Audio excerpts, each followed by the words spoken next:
Salve nerds, galera, no vídeo de hoje, resumão de animes com One Piece e mais um anime que é Jujutsu no Kaisen. Eu achei aleatório aqui, eu conheço razoavelmente, raso mesmo, a obra no mangá, tá? Que veio primeiro inclusive.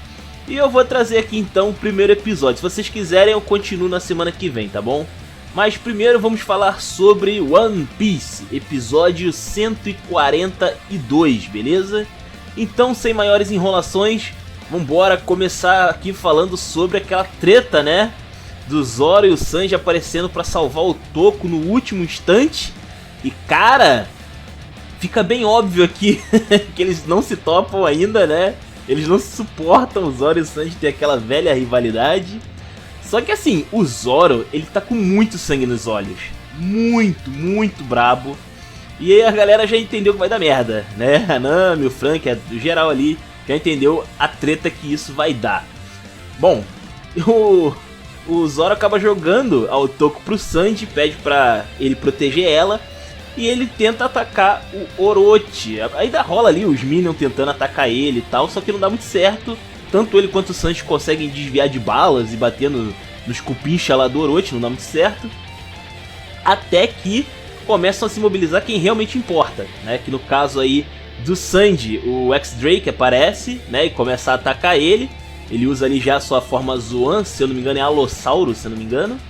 E o Sanji ele não consegue dar dano, né, cara, nesses caras dinossauro, é impressionante. Ele tenta chutar ali várias vezes o X-Drake, ele consegue assim... Ele para o avanço, mas ele continua avançando depois que ele para de chutar. Então, tipo, não resolve o problema. Já o caso do Zoro, ele tá muito pistola porque ele quer atacar o Orochi de todas as formas possíveis agora. Por causa das Smile, né? E, cara, é assim, todo mundo... Ninguém ali quer aquele ataque, tá ligado? Só que, né? É isso aí.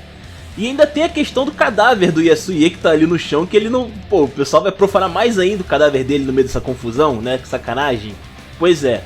Então fica meio que dividido assim. O Sanji tenta afastar o X-Drake e levar o Toko pra um lugar seguro, né?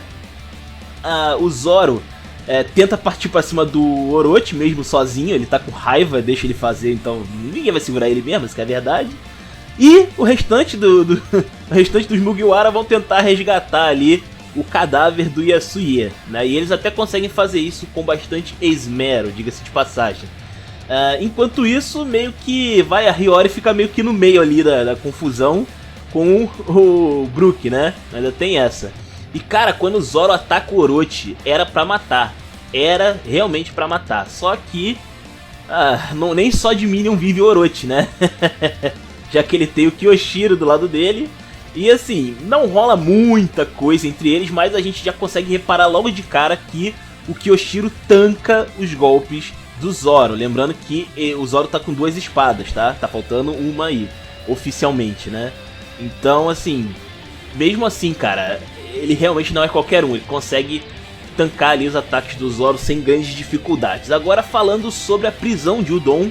Enquanto o Ruffy tá lá torcendo pra galera, né? É engraçado que ele finge que tá torcendo, mas, tipo assim, ele tá torcendo, mas ele finge que não conhece ninguém, né? Vai lá, pega ele e tal. Aí o Kui fala, é a tua galera?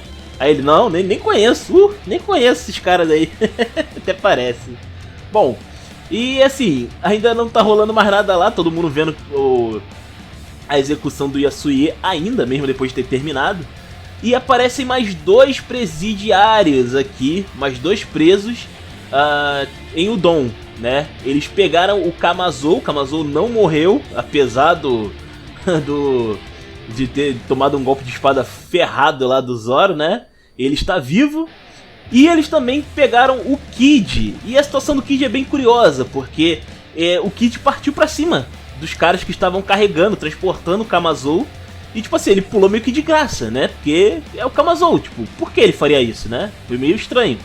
E aí a gente descobre que o Kamazou, na verdade, é o Killer, né? Que é o braço direito dele, é praticamente a versão Zoro do bando do Kid, né? E assim, justificar. Isso explica muito, né? A luta lá que eles tiveram. Isso explica bastante aí o combate deles. E assim, cara, ele tá rindo igual um louco, né? Ele tá rindo loucamente. E o motivo pelo qual ele tá rindo é porque quando eles capturaram o bando do Kid, eles deram uma smile pro Killer, né? Então, caraca, por isso que ele tava rindo igual um maluco estranho quando a gente viu ele lá atrás, nos outros episódios lá contra o Zoro. Mano, que merda, hein? Que merda, hein? E tipo, você vê claramente que ele tá triste, mas tipo, ele não consegue parar de rir. É por isso que ele tem sempre aquela cara doida. Cara, é pesado, hein? Pesado. E assim, o bando do Kid, a gente sabe que eles são malvadão, são truculento pra caraca e tal, né? Tudo vilanesco. Mas assim, deu uma pena no fundo, deu uma peninha assim do Killer, deu uma peninha. E o próprio Kid, né, cara? A gente vê o cara malvadão, não se importando com ninguém. Mas assim, com o pessoal do bando ele se importa. Com o bando dele, ele se importa, né? Acho que deu pra ficar bem claro essa parada aí, né? E o Ruffy fica bolado com essa situação ao ponto de chamar o próprio Queen pra mão. Vem pro ringue, vamos lutar sumô, vem. Né? Vem pro fute, vem. Caraca, mano, é doideira, hein? Vamos ver o que vai acontecer aí no próximo episódio, beleza? E falando agora sobre o anime novo, Jujutsu Kaisen, ou seria Jujutsu no Kaisen, na verdade, né? Porque tinha um no lá onde eu peguei, não sei porquê. Mas, enfim, pelo que eu pesquisei aqui, não tinha. Ok, do nada eu fui tapeado. Enfim, vamos falar aqui então sobre esse anime diferenciado, tá? Ele é bem recente, tanto o mangá quanto o anime. O mangá é de 2018, teve uma light novel em 2019 e agora em 2020 já tá tendo um anime. Muito rápido, sinceramente. Espero que aconteça a mesma coisa com o Shumatsu no Valkyrie, só pra deixar aqui bem claro. E qual é a história aí, né, desse primeiro episódio? A gente tem alguns personagens aí que já aparecem no início. A gente já começa com o nosso protagonista amarrado e sofrendo aí, sendo torturado por um cara chamado Satoru Gojo, né? E o nosso personagem principal aí, o protagonista, é o Yuji Itadori. Ele que é um cara muito forte, ele é parrudaço, a gente vê durante o episódio isso. Ele assim, não é forte e musculoso, mas ele é bem forte, assim, o corpo dele engana. Ele realmente é muito poderoso para um humano normal, tá ligado? E assim, ele tem um problema que o avô dele tá hospitalizado, né? Já tá bem velho, bem debilitado. E ele teria que visitar ele durante o episódio, né? A gente também vê um pouco ali sobre os amigos dele, que é a Sasaki e o Iguchi. E também tem um cara ali que ele é um... como é que fala? Um xamã, eles traduziram aqui como um exorcista, né? Que é o Megumi Fujiguro. É difícil de falar esse nome aqui, hein? Fujiguro. Acho que agora deu certo, né? E aí o que acontece? Esse cara ele tá procurando uma relíquia que ele fala que é de classe S. Aí durante o episódio, papo vai, papo vem, a gente vê como o Itadori é forte pra caramba. A gente vê que alguma coisa acontece, o Megumi sente algum poder quando o Itadori passa por ele, que inclusive ele dá uma arrancada, né, que é tipo assim, carro de corrida, o cara é veloz igual um, sei lá, o cara é rápido demais, tá ligado? E assim, no hospital ele fala lá com o avô dele, né, o avô dele parece que tem algo importante pra falar, só que ele não deixa o avô dele falar, porque ele fala que não quer se despedir do avô de maneira triste. E ele prefere que o avô dele seja o de sempre, que, né, que é um cara carrancudo, chato pra caralho, enfim, né?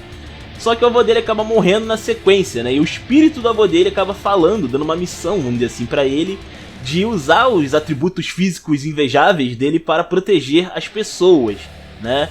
É tipo, vamos dizer assim, é meio Boku no Hero? É meio Boku no Hero, né? Mas ok. Mas acontece que aí depois o Megumi encontra o Itadori no hospital e explica o que está acontecendo.